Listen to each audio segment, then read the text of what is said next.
Bismillah ar-Rahman ar-Rahim. Assalamu alaikum viewers. Welcome to KK in Conversation. Today we are discussing UAE and Israel's recent agreement and the significance of that agreement for the peace process in Middle East. So to discuss these happenings in Middle East, I have joined by Mr. Hadi Wahab. He is a Ph.D. in Middle Eastern Studies and a senior policy analyst on Middle East. Assalamu alaikum. Hello, Mr. Hadi. How are you? Thank you for joining me. Hi, Khawaja. How are you? I'm good, and you're welcome. So, Mr. Hadi, first of all, I'm so sorry for your loss in Beirut. Your country is facing a very I will say complex situations and very tragic situation. From very tragic situation your people are going through. So, could you please tell us what is happening there for our audience? So let me start with the explosion. The investigations almost concluded that this is an accident because of the negligence of the whole cabinets, the consecutive cabinets, and everyone who's responsible at the poor and outside it. The only problem is that I guess it will lead nowhere. Some normal staff will be arrested, but the political elite will remain untouched. So we're gonna get into the same trouble more and more, and every time they're gonna run without being prosecuted. So that I guess is the main problem. Beside, there are like 300,000 who do not have homes anymore. You have more than 200 killed, more than 6,000 injured. The situation is catastrophic if you go on the ground and see it. People lost their homes, their loved ones. That's the situation on the ground. The thing is that this is, and it has been marked by Emmanuel Macron, the president of France, that this is changing the power relations in Lebanon, and something is being cooked. Where it will end, no one can expect, but this is part of that global geopolitical contest that is spilling out in Lebanon. Of deal, I guess, between the US and Iran, which will end up either, I guess everything is related kind of to the presidential election in the United States, because Iran is waiting to see if Trump is gonna win to make a deal, and this is making the situation worse in Lebanon. So thank you, let me show you that we Pakistanis are as always stood with humanity, and you people are in our prayers, and we hope the rehabilitation program starts soon and you people get back to your life. So coming back to my the very important question and the very important lead that happens in Middle East, that is the agreement between Israel and United Arab Emirates that was facilitated by United States of America. People around in the West are calling it a historic agreement. Do you agree with this statement that it is historic?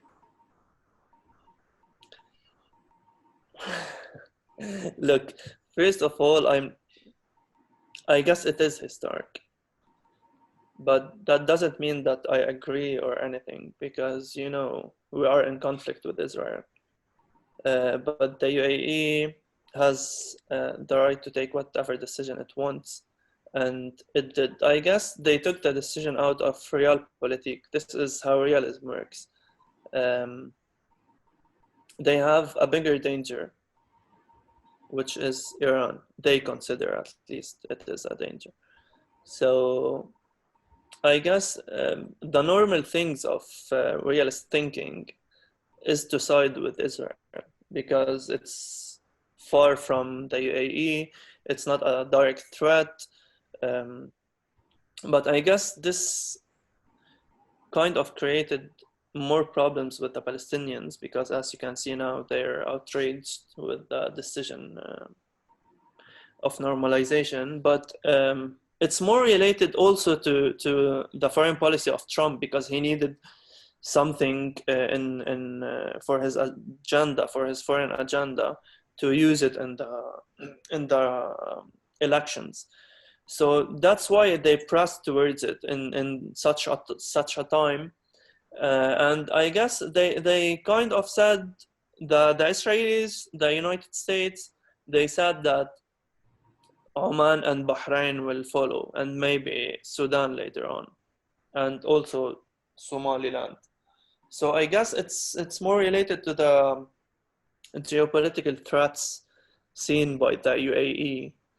Um, I don't see it going anywhere else in terms of conflicts, because although Iran attacked these talks, I guess it's not gonna lead anywhere worse than it is now. And yesterday, Tahnoun bin Zayed has met yesterday or the day before has met with the Mossad chief, and I guess they're gonna cooperate, and more countries will follow.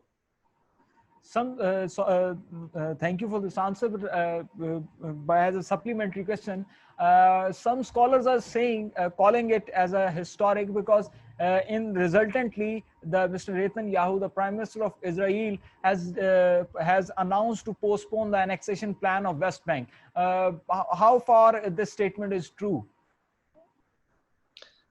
Look, Khawaja, let me tell you something. Israel never abided by the law of the United Nations, although they have been convicted many times. They have halted it now, but who can guarantee that they will in the future? So it's part of their plan. And anyway, even if they don't annex it, or they did, it's controlled by the Palestinian authorities who are cooperating on a daily basis with the Israelis.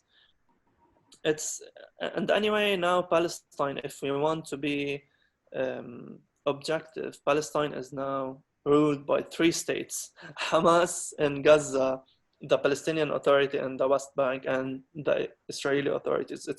It's not even two states, which I guess leads to nothing in discussing anymore the two-state solution, because I guess it's impossible, even for those who are seeking to discuss it. But I guess all this also is rejected by the people. 2 days ago, I don't know if you've seen it, there's a report that came out by how is it called? I forget what its name. What is the name? So it said that more than 85% of the Arab people are refusing normalization with Israel, even though the political elites or the states are normalizing. So thank you. And you mentioned about that everything that is going on in Middle East is directly connected with the presidential election, the United States presidential election that Trump is going to, according to the polls, pre-election polls, Trump is about to lose this coming election. So do you expect any political stunt or any false flag operations in United States or any operations within Israel that will provide a legitimacy to United States to invade or open a new conflict zone in Middle East?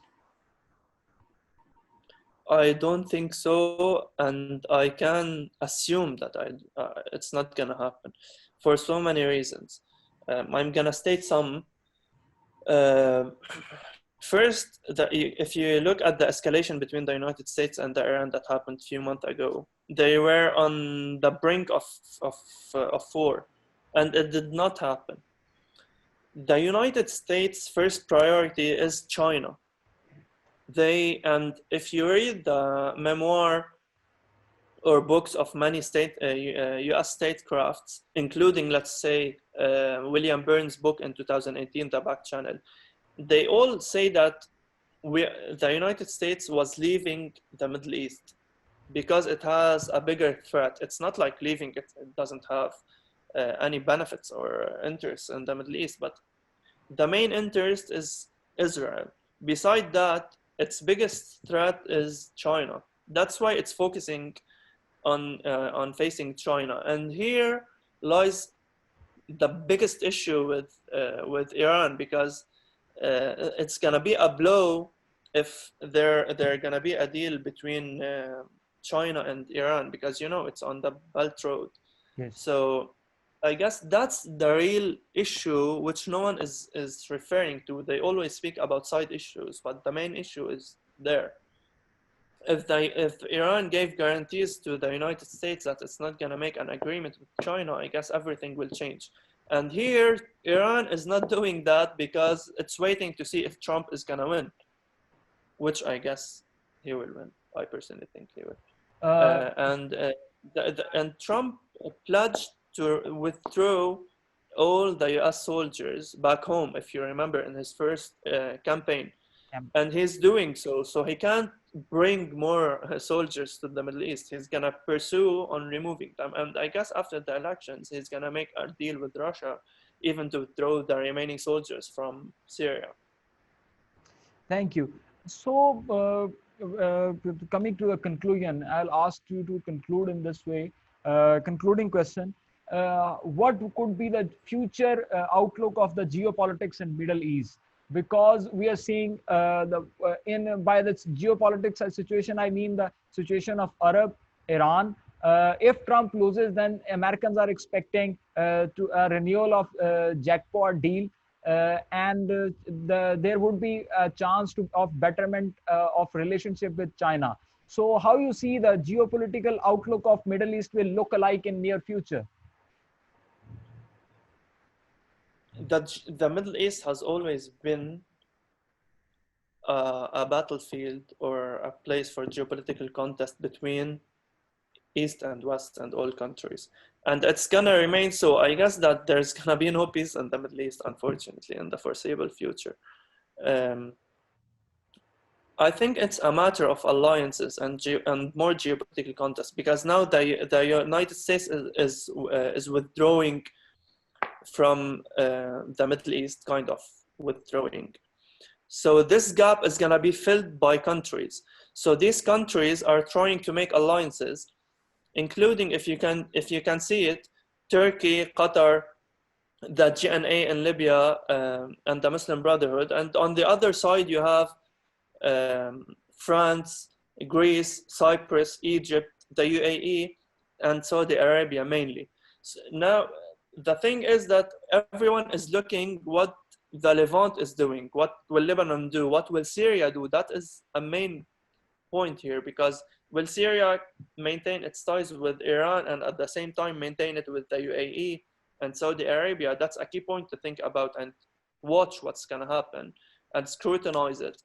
So, and Iran is kind of siding with the Turkey, so it's complex. Iran is siding with the Turkish, but Turkey's president is backing the Muslim Brotherhood, and at the same time, the Muslim Brotherhood is the enemy of the Syrian regime.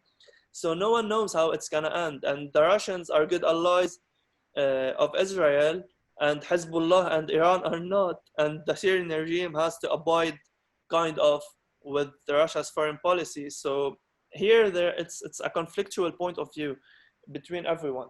So I guess a thing to look at is what's happening also in the Mediterranean Sea, because now you see all the ships that came to Lebanon, they are concerned with facing Turkey, because Turkey has linked its maritime border with the GNA and Libya, and you have between them Cyprus and Greece and Egypt, which are also forming an alliance against them, and France is backing them. So it's complicated, but that's how it's working now.